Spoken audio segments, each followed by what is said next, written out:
ನಮ್ಮ ಪುರಾಣ ಕಥೆಗಳಲ್ಲಿ ಒಂದು ಕಾನ್ಸೆಪ್ಟ್ ಇದೆಯಲ್ಲ, ಅದು ಪದೇ ಪದೇ ಬರುತ್ತೆ. ತಪಸ್ಸು. ಅದೇ ತಪಸ್ಸು. ಅಂದ್ರೆ ಯಾರೋ ಒಬ್ರು ಕಠಿಣವಾದ ಸಾಧನೆ ಮಾಡಿ ಇಡೀ ಬ್ರಹ್ಮಾಂಡದ ನಿಯಮಗಳನ್ನೇ ಬಗ್ಗಿಸುವ ಶಕ್ತಿ ಪಡಿತಾರೆ. ಹೌದು, ಒಂದ್ ರೀತಿ ಕಾಸ್ಮಿಕ್ ಚೀಟ್ ಕೋಡ್ ಇದ್ದಾಗೆ. ಎಕ್ಸಾಕ್ಟ್ಲಿ. ಕೇವಲ ನಮ್ಮ ಏಕಾಗ್ರತೆಯಿಂದ, ನಮ್ಮ ನಿಷ್ಠೆಯಿಂದ ಇಡೀ ಸೃಷ್ಟಿಯನ್ನೇ ನಮ್ಮ ಇಚ್ಛೆಯಂತೆ ಬದಲಾಯಿಸಬಹುದು ಅನ್ನೋದು ಒಂದು ಅದ್ಭುತವಾದ ಯೋಚನೆ ಅಲ್ವಾ? ಹೌದು, ಆದ್ರೆ ಅದು ಅಷ್ಟೊಂದು ಸುಲಭದ ಚೀಟ್ ಕೋಡ್ ಅಲ್ಲ. ಅದಕ್ಕೊಂದು ದೊಡ್ಡ ಬೆಲೆ ತೆರಲೇಬೇಕು. ಸರಿಯಾಗಿ ಹೇಳಿದ್ರಿ. ನಮ್ಮ ಇಂದಿನ ಚರ್ಚೆಯ ವಿಷಯವೇ ಅದು. ಈ ಶಕ್ತಿಯ ಸ್ವರೂಪವೇನು, ಅದು ಹೇಗೆ ಕೆಲಸ ಮಾಡುತ್ತೆ ಮತ್ತು ಅದರ ಪರಿಣಾಮಗಳೇನು ಅಂತ. ಇವತ್ತು ನಾವು ಅನೀತಾ ಅರವಿಂದ ಸರಾಫ್ ಅವರು ಬರೆದ ಗಾಯತ್ರಿ ಚೈತನ್ಯ ಅನ್ನೋ ಪುಸ್ತಕದ ಕೆಲವು ಕುತೂಹಲಕಾರಿ ಭಾಗಗಳನ್ನ ಸ್ವಲ್ಪ ಆಳವಾಗಿ ನೋಡೋಣ. ಆ ಪುಸ್ತಕದಲ್ಲಿ ತಪಸ್ಸಿನ ಶಕ್ತಿಯ ಬಗ್ಗೆ ಅದ್ಭುತವಾದ ಕಥೆಗಳಿವೆ. ಹೌದು. ನಮ್ಮ ಇವತ್ತಿನ ಉದ್ದೇಶ ಕೇವಲ ಕಥೆ ಕೇಳುವುದಲ್ಲ, ಬದಲಿಗೆ ಈ ಕಥೆಗಳ ಮೂಲಕ ಒಂದು ದೊಡ್ಡ ಪ್ರಶ್ನೆಗೆ ಉತ್ತರ ಹುಡುಕೋದು. ಏನದು? ಚೆನ್ನಾಗಿ ವಿಷಯವನ್ನಿಟ್ರಿ. ಯಾಕಂದ್ರೆ ಗಾಯತ್ರಿ ಚೈತನ್ಯ ಪುಸ್ತಕದಲ್ಲಿ ತಪಸ್ಸನ್ನ ಕೇವಲ ಒಂದು ಧಾರ್ಮಿಕ ಆಚರಣೆಯಂತ ನೋಡೋದಿಲ್ಲ.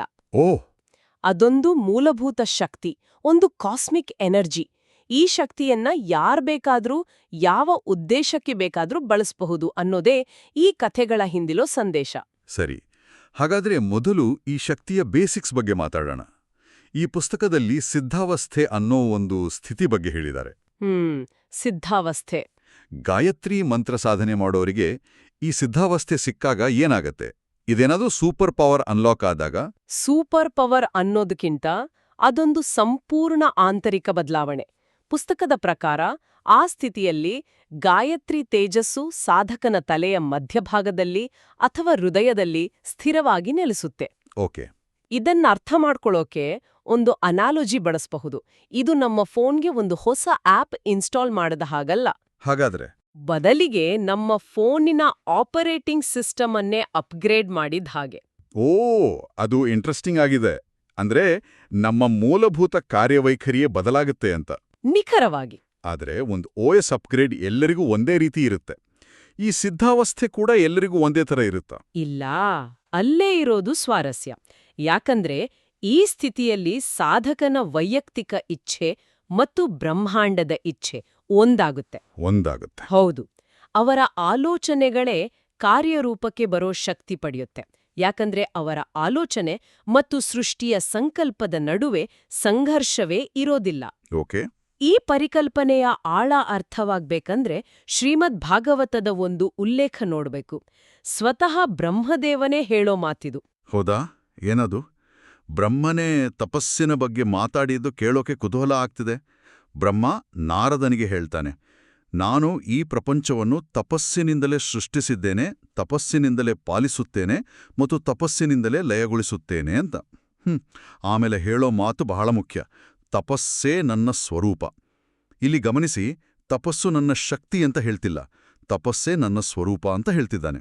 ಹೌದು, ಅಂದ್ರೆ ಈ ಸಿದ್ಧಾವಸ್ಥೆ ಅನ್ನೋದು ಕೇವಲ ಒಂದು ಶಕ್ತಿ ಪಡೆಯೋದಲ್ಲ, ಬದಲಿಗೆ ಸೃಷ್ಟಿಯ ಮೂಲ ಸ್ವರೂಪದ ಜೊತೆ ಒಂದಾಗೋದು. Wow, that changes everything. ಅಂದ್ರೆ ತಪಸ್ಸು ಕೇವಲ ಮನುಷ್ಯರು ಮಾಡೋ ಸಾಧನೆ ಅಲ್ಲ, ಅದು ಈ ಬ್ರಹ್ಮಾಂಡದ ಒಂದು ಮೂಲಭೂತ ನಿಯಮ. ಹೌದು. ಹಾಗಿದ್ರೆ ಈ ನಿಯಮವನ್ನ ಬಳಸಿ ಜನರು ಏನೆಲ್ಲ ಮಾಡಿದ್ದಾರೆ ನೋಡೋಣ. ನನ್ನ ಮನಸ್ಸಿಗೆ ಮೊದಲು ಬರೋದೇ ವಿಶ್ವಾಮಿತ್ರರ ಕತೆ. ವಿಶ್ವಾಮಿತ್ರ ಅವರು ತ್ರಿಶಂಕುವಿಗೋಸ್ಕರ ಒಂದು ಹೊಸ ಸ್ವರ್ಗಲನ್ನೇ ಸೃಷ್ಟಿ ಕೊಡ್ತಾರೆ. ಇದು ಬ್ರಹ್ಮಾಂಡದ ಜೊತೆ ಒಂದಾಗೋ ತರ ಕಾಣ್ತಿಲ್ಲ, ಬದಲಿಗೆ ಅದನ್ನ ಹ್ಯಾಕ್ ಮಾಡೋ ಪ್ರಯತ್ನ ತರ ಕಾಣ್ತಿದೆ. ಸರಿಯಾಗಿ ಹಿಡಿದ್ರಿ. ವಿಶ್ವಾಮಿತ್ರರದ್ದು ಅದ್ಭುತ ಉದಾಹರಣೆ. ಅವರು ತಪಸ್ಸನ್ನ ಒಂದು ಟೆಕ್ನಾಲಜಿಯ ಥರ ಬಳಸಿ ಒಂದು ನಿರ್ದಿಷ್ಟ ಗುರಿಯನ್ನ ಸಾಧಿಸೋಕೆ ಹೊರಟ್ರು. ಮತ್ತು ಅವರು ಅದರಲ್ಲಿ ಯಶಸ್ವಿ ಕೂಡ ಆದ್ರು ಅಲ್ವಾ? ಒಂದು ರೀತಿಯಲ್ಲಿ ಹೌದು.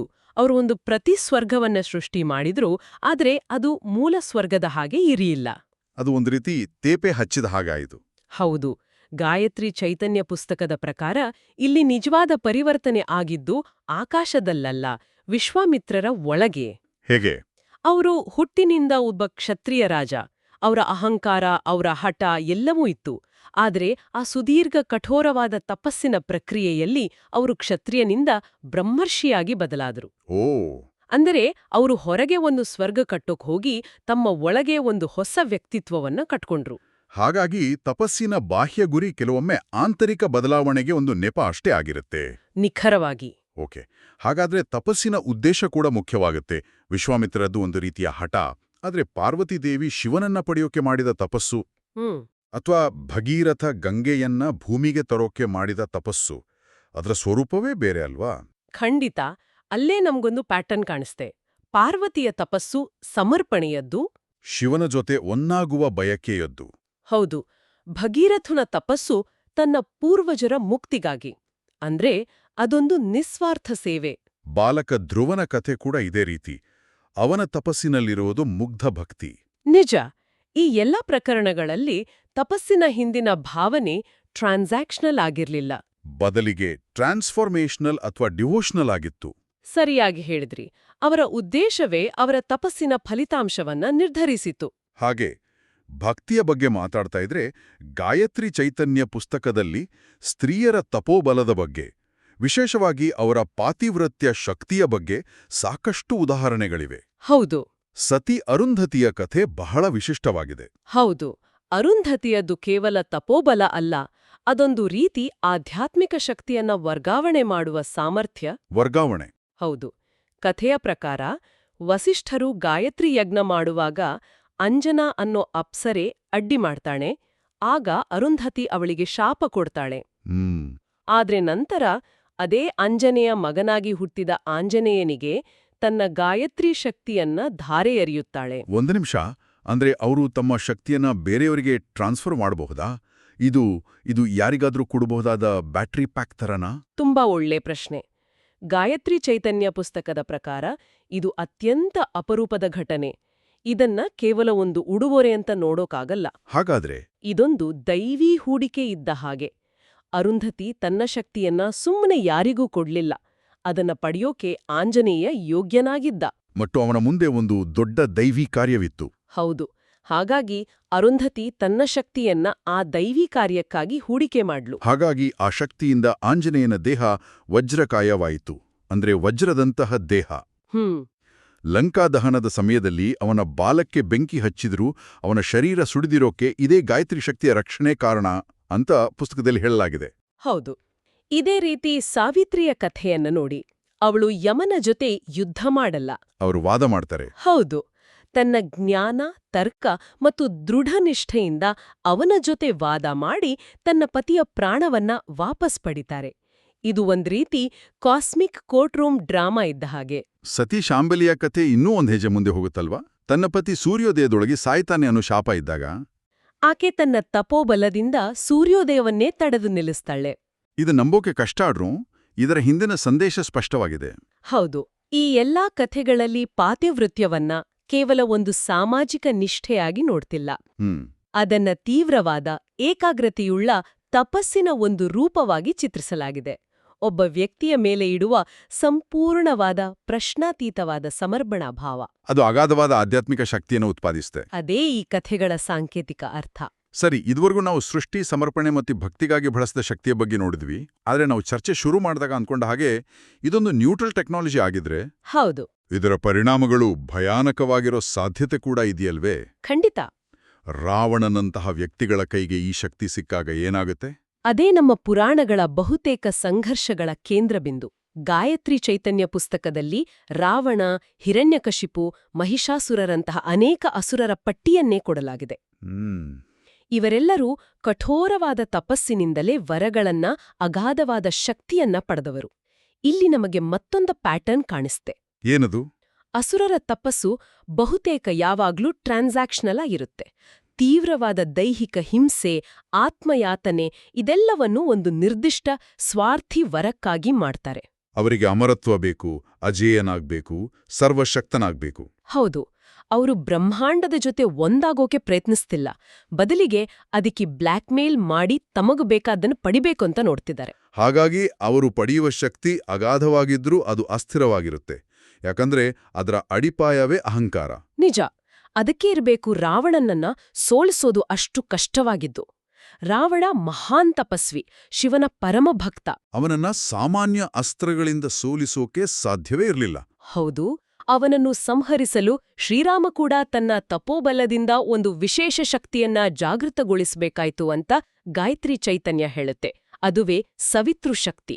ಸವಿತೃಶಕ್ತಿ ಅಂದ್ರೆ ಸೂರ್ಯನ ದೈವೀ ಶಕ್ತಿ. ಆದ್ರೆ ಅದನ್ನೇ ಯಾಕೆ ಬೆಳೆಸ್ಬೇಕಾಯ್ತು? ಬೇರೆ ಯಾವುದೇ ಶಕ್ತಿ ಇರ್ಲಿಲ್ವಾ? ಅಲ್ಲೇ ಇರೋದು ಆಳವಾದ ಸಂಪರ್ಕ. ಸವಿತೃ ಅನ್ನೋದು ಸೂರ್ಯ ದೇವತೆ. ನಾವು ಮಾತನಾಡ್ತಿರೋ ಗಾಯತ್ರಿ ಮಂತ್ರದ ಅಧಿದೇವತೆಯೇ ಸವಿತೃ. ಓಕೆ. ಹಾಗಾಗಿ ರಾಮಾಯಣದ ಆ ಅಂತಿಮ ಯುದ್ಧ ಕೇವಲ ಇಬ್ಬರು ವ್ಯಕ್ತಿಗಳ ನಡುವಿನ ಯುದ್ಧವಾಗಿ ಉಳಿಯೋದಿಲ್ಲ, ಅದು ಎರಡು ತಪೋಶಕ್ತಿಗಳ ನಡುವಿನ ಯುದ್ಧವಾಗುತ್ತೆ. ಒಂದೆಡೆ ರಾವಣನ ಅಹಂಕಾರದ ತಪೋಶಕ್ತಿ, ಇನ್ನೊಂದೆಡೆ ಧರ್ಮಸ್ಥಾಪನೆಗಾಗಿ ಗಾಯತ್ರಿ ಮಂತ್ರದ ಮೂಲಶಕ್ತಿಯಾದ ಸವಿತೃವಿನ ಜೊತೆ ಸೇರಿದ ರಾಮನ ತಪೋಶಕ್ತಿ. ಅಂತಿಮವಾಗಿ ಧರ್ಮದ ಸಂಕಲ್ಪವಿದ್ದ ಶಕ್ತಿಯೇ ಗೆಲ್ಲುತ್ತೆ. ಹೌದು. ಇದೆಲ್ಲ ಕೇಳೋಕೆ ತುಂಬಾ ಅದ್ಭುತವಾಗಿದೆ. ಆದರೆ ಇದೆಲ್ಲ ಪುರಾಣ, ಯುಗಗಳ ಹಿಂದಿನ ಕಥೆಗಳು. ಇವತ್ತಿನ ಜಗತ್ತಿಗೆ ಇದನ್ನ ಹೇಗೆ ಸಂಬಂಧಿಸೋದು? ಈ ಪುಸ್ತಕದಲ್ಲಿ ಇತ್ತೀಚಿನ ಉದಾಹರಣೆಗಳು ಏನಾದರೂ ಇವೆಯಾ? ಹಂಪಿಯ ವಿದ್ಯಾರಣ್ಯರ ಬಗ್ಗೆ ಒಂದು ಉಲ್ಲೇಖ ಇದೆ ಅಲ್ವಾ? ಹೌದು. ಆ ಕಥೆ ಪುರಾಣ ಮತ್ತು ಇತಿಹಾಸದ ನಡುವೆ ಒಂದು ಸೇತುವೆಯ ಹಾಗೆ. ವಿಜಯನಗರ ಸಾಮ್ರಾಜ್ಯದ ಸ್ಥಾಪನೆಗೆ ಕಾರಣರಾದ ಶ್ರೀ ವಿದ್ಯಾರಣ್ಯರು ಕ್ಷಾಮದಿಂದ ತತ್ತರಿಸಿದ್ದ ಹಂಪಿಯಲ್ಲಿ ತಮ್ಮ ತಪಸ್ಸಿನಿಂದ ಚಿನ್ನದ ಮಳೆ ಸುರಿಸಿದರು ಅಂತ ಗಾಯತ್ರಿ ಚೈತನ್ಯದಲ್ಲಿ ಹೇಳಲಾಗಿದೆ. ಈಗಿನ ಕಾಲದ ಕೇಳುಗರಿಗೆ ಇದು ಒಂದು ರೂಪಕದ ಹಾಗೆ ಕೇಳಿಸ್ಬೋದು. ಬಹುಶಃ ಅವರ ಜ್ಞಾನ, ಅವರ ಮಾರ್ಗದರ್ಶನ. ಹೌದು. ಅಂದ್ರೆ ಆಡಳಿತದಲ್ಲಿ ಅವರ ತಪಸ್ಸು, ಅದು ಹೊಸ ಆರ್ಥಿಕ ನೀತಿಗಳನ್ನು ತಂದು ಬರಗಾಲದಿಂದ ಬಳಲ್ತಿದ್ದ ಆ ಪ್ರದೇಶವನ್ನ ಮತ್ತೆ ಸಂಪದ್ಭರಿತಗೊಳಿಸಿರ್ಬೋದಲ್ವೇ? ಅದೊಂದು ಅತ್ಯುತ್ತಮವಾದ ಆಧುನಿಕ ವ್ಯಾಖ್ಯಾನ. ಆದರೆ ಗಾಯತ್ರಿ ಚೈತನ್ಯ ಪುಸ್ತಕವು ಅದನ್ನ ಅಕ್ಷರಶಃ ನಡೆದ ಘಟನೆ ಅಂತಲೇ ಹೇಳುತ್ತೆ. ಹೀಗೆ ಹೇಳುವ ಮೂಲಕ ಅದು ಒಂದು ದಿಟ್ಟವಾದ ನಿಲುವನ್ನು ತೆಗೆದುಕೊಳ್ಳುತ್ತೆ. ಅದೆಂದರೆ ಆಧ್ಯಾತ್ಮಿಕ ಸಾಧನೆ ಮತ್ತು ಭೌತಿಕ ಪ್ರಪಂಚ ಬೇರೆ ಬೇರೆ ಅಲ್ಲ. ಆಳವಾದ ತಪಸ್ಸು ನೇರವಾಗಿ ಭೌತಿಕ ವಾಸ್ತವತೆಯ ಮೇಲೆ ಪ್ರಭಾವ ಬೀರಬಲ್ಲದು ಅನ್ನೋದು. ಹೌದು, ಅದೇ ಆ ಪುಸ್ತಕದ ನಿಲುವು. ಇನ್ನು ಇತ್ತೀಚೆಗೆ ಬರುವುದಾದ್ರೆ, ಲೇಖಕಿ ಸೌ ಅನಿತಾ ಅರವಿಂದ್ ಸರಾಫ್ ಅವರು ತಮ್ಮ ಸ್ವಂತ ಗುರುಗಳ ಅನುಭವವನ್ನು ಹಂಚಿಕೊಂಡಿದ್ದಾರೆ. ಹೌದು, ತಮ್ಮ ಸದ್ಗುರುಗಳು ತಮ್ಮ ನೈಷ್ಠಿಕ ತಪಸ್ಸಿನಿಂದ ಗಾಯತ್ರೀದೇವಿ, ಹಿಮವಂತ, ಗಂಗಾಮಾತೆ ಹೀಗೆ ಅನೇಕ ದೇವತೆಗಳ ಮತ್ತು ಋಷಿಗಳ ಸಾಕ್ಷಾತ್ ದರ್ಶನ ಪಡೆದಿದ್ರು ಅಂತ ಅವರು ಬರೀತಾರೆ. ಇದು ಈ ಪರಿಕಲ್ಪನೆಯನ್ನ ಪುರಾಣ, ಇತಿಹಾಸದ ಹಂತದಿಂದ ವೈಯಕ್ತಿಕ, ಜೀವಂತ ಅನುಭವದ ಹಂತಕ್ಕೆ ತರುತ್ತೆ. ಇದು ತಪಸ್ಸು ಅನ್ನೋದು ಕಳೆದುಹೋದ ವಿದ್ಯೆ ಅಲ್ಲ, ಇವತ್ತಿಗೂ ಜೀವಂತವಾಗಿರುವ ಒಂದು ಪರಂಪರೆ ಅಂತ ಪ್ರತಿಪಾದಿಸ್ತೆ. ನಿಜ. ಹಾಗಾದ್ರೆ ಈ ಎಲ್ಲ ಕಥೆಗಳಿಂದ, ಉದಾಹರಣೆಗಳಿಂದ ನಾವು ಏನರ್ಥ ಮಾಡ್ಕೊಳ್ಬಹುದು? ಗಾಯತ್ರಿ ಚೈತನ್ಯ ಪುಸ್ತಕದ ಒಟ್ಟು ಸಾರಾಂಶವೇನು? ತಪಸ್ಸು ಅನ್ನೋದು ಒಂದೇ ರೀತಿ ಇಲ್ಲ. ಅದು ಒಂದು ಟೆಕ್ನಾಲಜಿ ಆಗಬಹುದು, ಒಂದು ಪರಿವರ್ತನೆಯ ದಾರಿಯಾಗಬಹುದು, ಭಕ್ತಿಯ ರೂಪವಾಗಬಹುದು, ಅಥವಾ ವಿನಾಶದ ಅಸ್ತ್ರವೂ ಆಗಬಹುದು. ಎಲ್ಲವೂ ಅದನ್ನ ಬಳಸುವ ವ್ಯಕ್ತಿಯ ಉದ್ದೇಶದ ಮೇಲೆ ನಿಂತಿದೆ. ಸರಿಯಾಗಿ ಹೇಳಿದ್ರಿ. ಈ ಚರ್ಚೆಯನ್ನ ಮುಗಿಸೋ ಮೊದಲು ಕೇಳುಗರಿಗೆ ಒಂದು ಆಲೋಚನೆಯನ್ನ ಬಿಟ್ಟು ಹೋಗಬಹುದು. ಹೇಳಿ. ವಿಶ್ವವನ್ನ ಸೃಷ್ಟಿಸುವುದರಿಂದ ಹಿಡಿದು ಶತ್ರುವನ್ನು ಸೋಲಿಸುವುದು, ಸೂರ್ಯೋದಯವನ್ನು ತಡೆಯುವುದು, ಹೀಗೆ ಎಲ್ಲದಕ್ಕೂ ತಪಸ್ಸೇ ಕಾರಣ ಅಂತ ಈ ಮೂಲಗಳು ಹೇಳುತ್ತವೆ. ಹೌದು. ಹಾಗಾದ್ರೆ 21ನೇ ಶತಮಾನದಲ್ಲಿ ತಪಸ್ಸು ಅಂದ್ರೆ ಹೇಗಿರ್ಬೋದು? ಒಂದು ಕ್ಷಣ ಕಾಡು, ಬೆಟ್ಟ, ಧ್ಯಾನವನ್ನೆಲ್ಲ ಮರೆತು ಯೋಚಿಸೋಣ. ಒಂದು ಹೊಸ ಸಂಶೋಧನೆಯ ಅಂಚಿನಲ್ಲಿರುವ ವಿಜ್ಞಾನಿಯ ತೀವ್ರವಾದ ಏಕಾಗ್ರತೆಯುಳ್ಳ ಗಮನ. ಒಂದು ಅದ್ಭುತ ಕಲಾಕೃತಿಯನ್ನು ರಚಿಸುತ್ತಿರುವ ಕಲಾವಿದನ ಸಂಪೂರ್ಣ ಸಮರ್ಪಣೆ. ಅಥವಾ ಸಮಾಜದ ಅನ್ಯಾಯದ ವಿರುದ್ಧ ಹೋರಾಡುತ್ತಿರುವ ಕಾರ್ಯಕರ್ತನ ಅಚಲವಾದ ನಿಷ್ಠೆ. ಇದನ್ನು ನಾವು ತಪಸ್ಸಿನ ಒಂದು ರೂಪ ಅಂತ ಪರಿಗಣಿಸಬಹುದೇ? ಒಳ್ಳೆ ಪ್ರಶ್ನೆ. ಯಾವುದೇ ಕ್ಷೇತ್ರದಲ್ಲಿ ಯಾರು ತಮ್ಮನ್ನೇ ತಾವು ಸಂಪೂರ್ಣವಾಗಿ, ಪ್ರಶ್ನಾತೀತವಾಗಿ ಅರ್ಪಿಸಿಕೊಳ್ಳುತ್ತಾರೋ ಅವರು ಕೂಡ ಇದೇ ಬ್ರಹ್ಮಾಂಡದ ಮೂಲಭೂತ ಸೃಷ್ಟಿಕಾರಿ ಶಕ್ತಿಯನ್ನೇ ಬಳಸುತ್ತಿದ್ದಾರೆಯೇ?